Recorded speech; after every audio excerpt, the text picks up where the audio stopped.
I wanted to do a quick little ditty on tie clips. I've recently started wearing ties, as you may have noticed, as I've spoken about.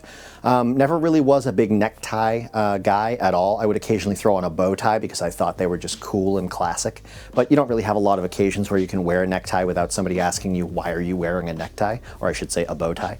But then once I ended up joining the Masons and you have to wear a suit whenever you go to lodge meetings, I would wear a necktie because that seemed to be what other people wore, although the guys in tuxedos always wore bow ties, and I like bow ties, but it was good to mix it in with a necktie here and there. And then I tried wearing them to work a bit, and I liked wearing them to work. If you go to a modern office, a necktie is far more sort of familiar than a bow tie, though I don't think anybody would bat an eyelash at a bow tie. And then once I started doing research more into sort of this style of clothing, I learned there's a reason why you would wear a bow tie versus a necktie. It really has to do with whether or not a necktie would get in the way of your work. If you were working on draft paper, if you were working with machinery where a necktie could get tangled or messed up in your work, you would wear a bow tie because it's tucked up and out of the way. Or if you were going to something like a black tie or a white tie event, you would often wear a bow tie as well because it's also considered the more formal option.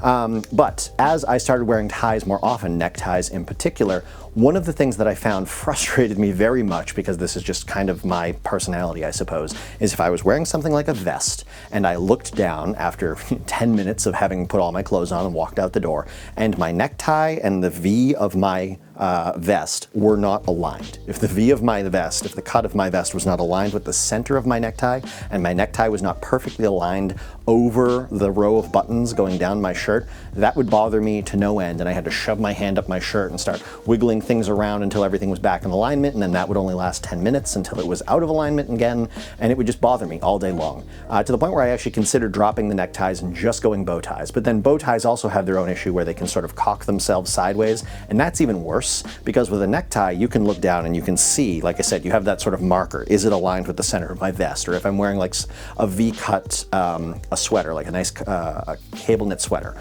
or if I'm wearing my shawl cardigan, those all sort of have a center V to the cut of the neckline, and you can tell if that's aligned with your necktie, and if it's not, you can fix it.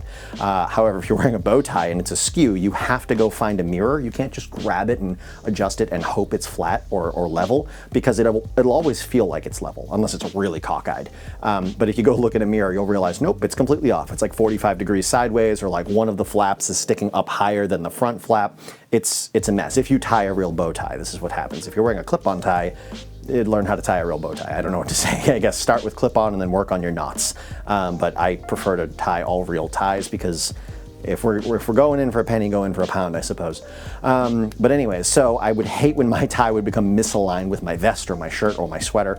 And so I started looking into tie clips. What are tie clips, and how do they work, and are they realistic or practical, and are they expensive, and how do you wear them in a way that they don't look cheesy or anything like that?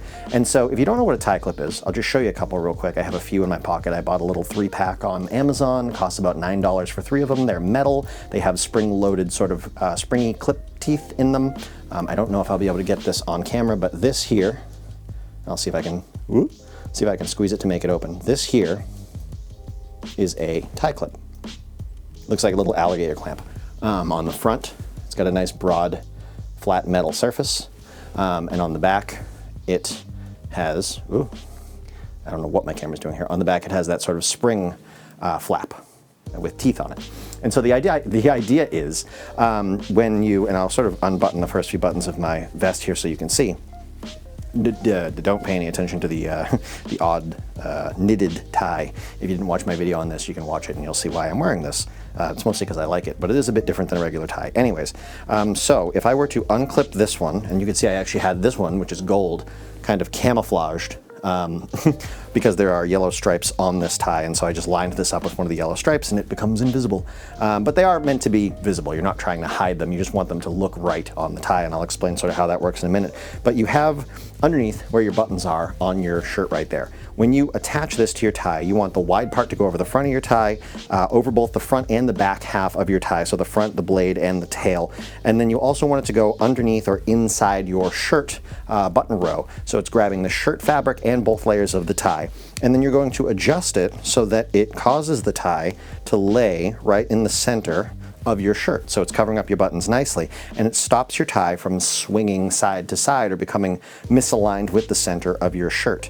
Now, There are a few rules about sort of where you place the tie clip and how you place the tie clip, but they seem to be they're not like hard and fast rules, they're more just like suggestions. So what I've seen is that you want your actual tie clip on the shirt to be between the third and fourth button.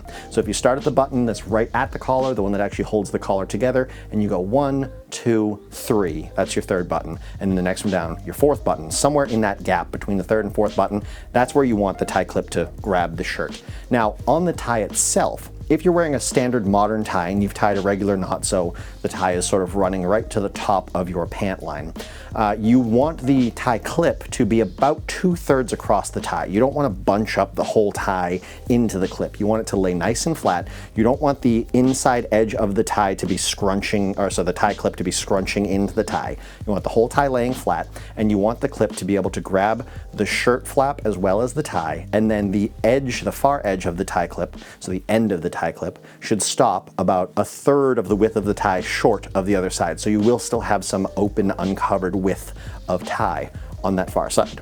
Excuse me. That's kind of the way you're supposed to wear them. Between the third and fourth button, about 2/3 of the way across the tie. Now, depending on how you tie your tie, how tall you are, what type of shirt you're wearing, and the types of tie clips you buy, you might not always be able to realistically hit that 2/3 across mark.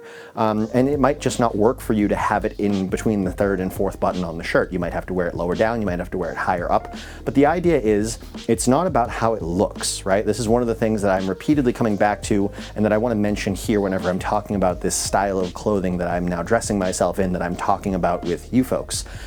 It's not about how the tie clip looks. You want it to look good, but its purpose is not to look good.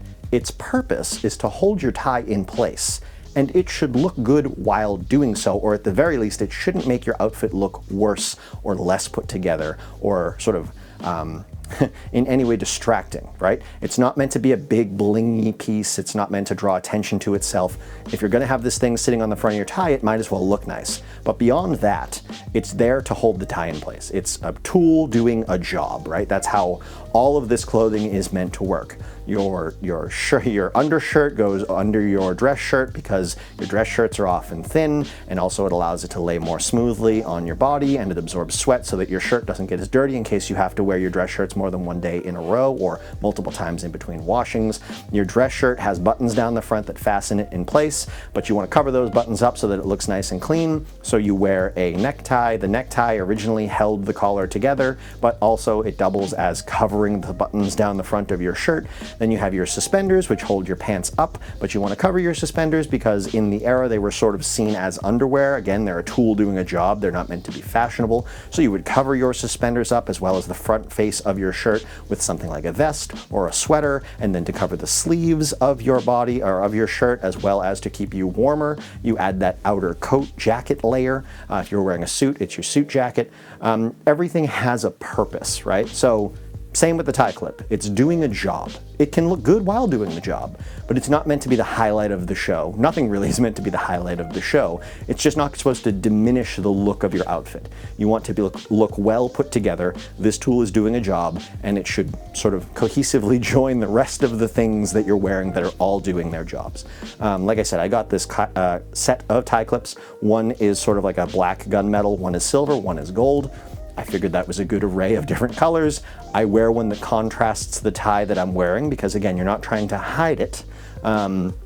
So if I'm wearing a blue tie, I might wear the gold one because the opposite of blue is orange. Gold is and when I say I mean contrasting colors, if you know color theory at all. Blue to orange is kind of a contrasting color set, and so gold is pretty close to orange, so blue, gold, why not? If I was wearing like a red tie, I might go with the silver, or I might go with the gold. If I was wearing a white tie, I might use the black, something like that.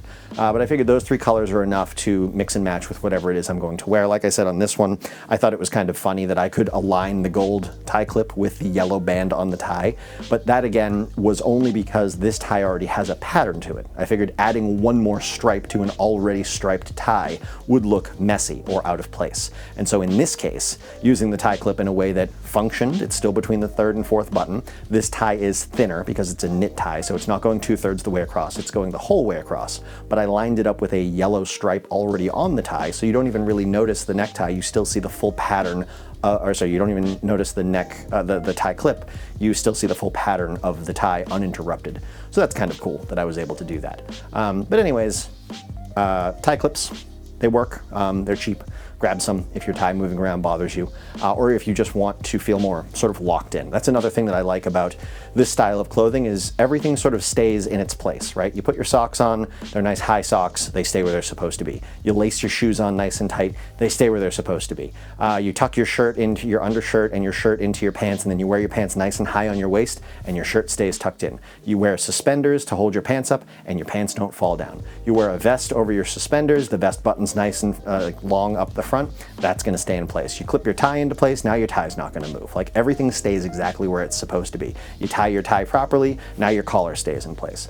You put collar stays inside your collar and it stays nice and pointy. Like everything holds its position, works together like a well-built machine, and allows you to just live your life and not have to worry about your clothes, and you look nice and dignified while doing it.